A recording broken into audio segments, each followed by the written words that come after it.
Hi hello friends, good evening. ನಾನಿವತ್ತು ನೋಡಿ ಗುಡ್ಗುಂಟ ಅಮರೇಶ್ವರ ಜಾತ್ರೆಗೆ ಬಂದಿದ್ದೀನಿ. ಜಾತ್ರೆ ನೋಡಿದರೆ ಫುಲ್ ಜೋರು. ನಾನು 25 ವರ್ಷದಿಂದ ಜಾತ್ರೆ ಬರಬೇಕಂತ ಕಾಯ್ಕೊಂಡು ಇವತ್ತು ನನ್ನ ಫ್ರೆಂಡ್ ಫ್ಯಾಮಿಲಿಯವ್ರ ಜೊತೆಗೆ ಬಂದಿದ್ದೀನಿ. ಎಷ್ಟು ಚೆನ್ನಾಗಿದೆ. ಇದು ಏನು ಕುಂಡಲ್ಲ ಮೇಡಮ್? ಇದು ಗಡಿಗೆ ಬಾವಿ. ಅದು ನೋಡಿದರೆ ಭಯ ಆಗುತ್ತೆ. ಅಬ್ಬಾ, ಸೈಡಿಗೆಲ್ಲ ನಡ್ಕೊಂಡು ಬರೋಕ್ಕೆ. ಹಾಗೆ ಗುರುಗಳು ನೋಡ್ಕೊಂಡು ನಮಸ್ಕಾರ ಮಾಡಿಕೊಂಡು ಸೀದಾ ಜಾತ್ರೆಗೆ ಬಂದ್ವಿ. ಜಾತ್ರೆಯಲ್ಲಿ ನಕ್ಷತ್ರ ನೋಡಿದ ಮೇಲೆ ತೇರು ಎಳಿತಾರಂತೆ. ಅದು ಒಂದು ಇಲ್ಲಿನ ವಿಶೇಷತೆ ಇದೆ.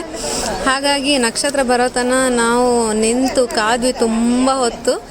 ಇಷ್ಟು ಬೆಳಕಿತ್ತು ನೋಡಿ. ಸ್ಟಾರ್ ಬರೋತನ ಕತ್ಲೆ ಆಗಿಬಿಡ್ತು. ಕತ್ಲೆಯಲ್ಲಿ ತೇರು ಎಳೆಯೋದು ನೋಡ್ಕೊಂಡು ಬಂದು ತೇರಿಗೆ ಉತ್ತತ್ತಿ ಬೀಸ್ತಾರಲ್ಲ, ಅದು ಆರಿಸೋದ್ರಲ್ಲಿ ನಾವು ತುಂಬ ಮಜಾ ತಗೊಂಡ್ವಿ.